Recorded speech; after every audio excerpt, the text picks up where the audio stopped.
नमस्कार दोस्तों, स्वागत है आपका हमारे YouTube channel optometry Hindi special में। तो दोस्तों, आज हम इस वीडियो में आपको बताने वाले हैं इंटरनल स्टाई। पिछली वीडियो में हम एक्सटर्नल स्टाई के बारे में आपको बताया था, एक्सटर्नल स्टाई के सिम्टम, साइन, मेडिकल ट्रीटमेंट के बारे में बताया था। तो इस वीडियो में हम इंटरनल स्टाई के बारे में पढ़ेंगे और समझेंगे इसके साइन क्या है, सिम्टम क्या है, क्यों होता है और इसमें क्या मेडिकल ट्रीटमेंट दिया जाता है।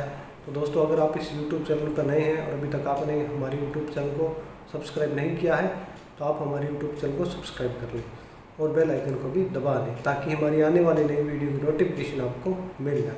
पहले समझते हैं कि जो एक्सटर्नल स्टाई है और जो इंटरनल स्टाई है इसमें डिफरेंस क्या है। जैसा कि आप यह डायग्राम देख रहे हैं, यह एक एक्सटर्नल स्टाई है जो कि अपर लीड में बनी हुई है, और जो एक्सटर्नल स्टाई होती है आई लीड के बाहर होती है और लीड मार्जिन पे ही होती है। और यह जो आप डायग्राम देख रहे हैं यह एक इंटरनल स्टाई है जो कि टार्सल कंजंक्टिवा पे बना होता है और यह लीड मार्जिन से 1 या फिर 2 mm दूर होता है। जो इसका पस पॉइंट है वह भी लीड मार्जिन से दूर होता है।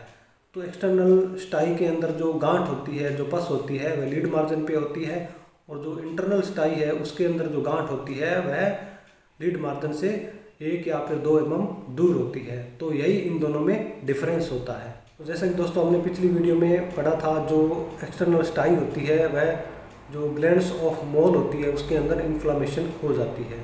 तो जो इंटरनल स्टाई है वह मेमोबियन ग्लैंड से जुड़ी एक इन्फ्लामेशन होती है। जो मेमोबियन ग्लैंड होती है उसके अंदर इन्फ्लामेशन हो जाने के कारण जो डक्ट होते हैं वह बंद हो जाते हैं। तो इस कारण से जो कि आईलिड के अंदर एक इन्फ्लामेशन हो जाती है और इंटरनल स्टाई बन जाती है। तो अब इसकी इटियोलॉजी के बारे में समझते हैं कि जो इंटरनल स्टाई है वह क्यों होती है। तो जो इंटरनल स्टाई है उसकी इटियोलॉजी सेम जो एक्सटर्नल स्टाई है वैसी ही है। तो सबसे पहले जैसे बात करें एज की, तो यह किसी भी एज में हो सकती है, लेकिन यह जो यंग पेशेंट होते हैं और जो चाइल्ड पेशेंट होते हैं उनमें यह ज़्यादा देखी गई है। और जो एल्कोहल का ज़्यादा सेवन करते हैं उसमें भी यह देखी जा सकती है। जो पेशेंट डायबिटिक है उसमें देखी जा सकती है, या फिर जो मेटाबॉलिक फैक्टर होते हैं उसमें भी यह जो इंटरनल स्टाई है वह देखी जा सकती है। और आँख की जो आई लीड है या फिर आँख के अंदर बैक्टीरियल इन्फेक्शन होने के कारण स्टेफिलोकोकस जो कि एक तरह का बैक्टीरियल इन्फेक्शन होता है जो कि आई लीड या फिर आँख के अंदर हो जाता है, तो इसके कारण भी एक्सटर्नल या फिर एक इंटरनल स्टाई हो जाती है।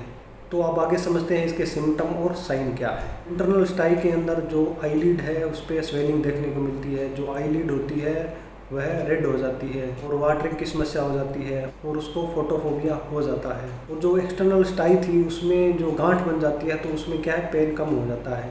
लेकिन इंटरनल स्टाई में जो गांठ होती है वह ज़्यादा गहराई में जाने पे पेशेंट की आंख में पेन बहुत ज़्यादा होता है। और स्लिट लैम्प पे आई लीड की एग्जामिनेशन करने पे जो स्वेलिंग पॉइंट होता है वह लीड मार्जिन से थोड़ा सा दूर होता है, और जो एक्सटर्नल स्टाई का जो स्वेलिंग पॉइंट होता है वह लीड मार्जिन पे ही होता है और उसके अंदर पस भरी होती है। और इंटरनल जो स्टाई होती है उसके अंदर जो पस भरी होती है, जो पस पॉइंट होता है टार्सल कंजंक्टिवा पे होता है। यानी कि जो एक्सटर्नल स्टाई थी वह आईलिड के बाहर होती है और जो इंटरनल स्टाई होती है वह आईलिड की जो मार्जिन है उससे थोड़ा सा अंदर होती है। तो अब आगे समझते हैं कि एक इंटरनल स्टाई के अंदर क्या क्या ट्रीटमेंट दिया जाता है। तो इंटरनल स्टाई के अंदर जो ट्रीटमेंट दिया जाता है, जो आईलिड होती है उसमें 2-3 दिन के लिए गर्म सेक किया जाता है। तो उस पेशेंट को मोक्सीफ्लोक्सासिन 0.5% आई ड्रॉप दी जाती है, जिसको कि दिन में 4 या फिर 6 बार आँख के अंदर डालना होता है। और एक मोक्सीफ्लोक्सासिन आई ड्रॉप के साथ में एक मोक्सीफ्लोक्सासिन आई ऑइंटमेंट या फिर एजिथ्रोमाइसिन आई ऑइंटमेंट दिया जाता है, जिसको कि रात में डालना होता है। अगर आईलिड में स्वेलिंग ज़्यादा है तो उसको एक एंटीबायोटिक टैबलेट या फिर एक एंटी इन्फ्लेमेटरी टैबलेट दी जा सकती है। एंटीबायोटिक टैबलेट में हम उसको स्पेक्जिम 200 mg या फिर सिप्रोफ्लोक्सासिन 500 mg टैबलेट दे सकते हैं 3 दिन के लिए सुबह शाम। एंटी इन्फ्लेमेटरी टैबलेट में हम आइबुप्रोफेन प्लस पैरासीटामोल या फिर एसिक्लोफेनिक प्लस पैरासीटामोल टैबलेट उसको 3 दिन के लिए सुबह शाम दे सकते हैं। अगर इंटरनल स्टाई, गर्म सेक या फिर जो एंटीबायोटिक ड्रॉप है या फिर जो एंटीबायोटिक टैबलेट है, इनसे अगर वह सही नहीं होती है तो उसको सर्जिकल ट्रीटमेंट दिया जाता है। सर्जिकल ट्रीटमेंट में जो स्टाई है उस पर वर्टिकल इंसिजन लगा के जो पस है उसको बाहर निकाला जाता है। तो दोस्तों इंटरनल स्टाई के बारे में आपको अच्छे से समझ आ गया होगा। जो एक्सटर्नल स्टाई है वह आँख के बाहर होती है, लिड मार्जिन पे होती है, और जो इंटरनल स्टाई होती है वह लिड के अंदर होती है, टार्सल कंजंक्टिवा पर। तो दोस्तों यह टॉपिक आपको अच्छे से समझ आ गया होगा। अगर टॉपिक से रिलेटेड कोई कमेंट हो तो आप कमेंट बॉक्स में लिख सकते हैं। तो मिलते हैं नेक्स्ट वीडियो में एक नए टॉपिक के साथ में। धन्यवाद।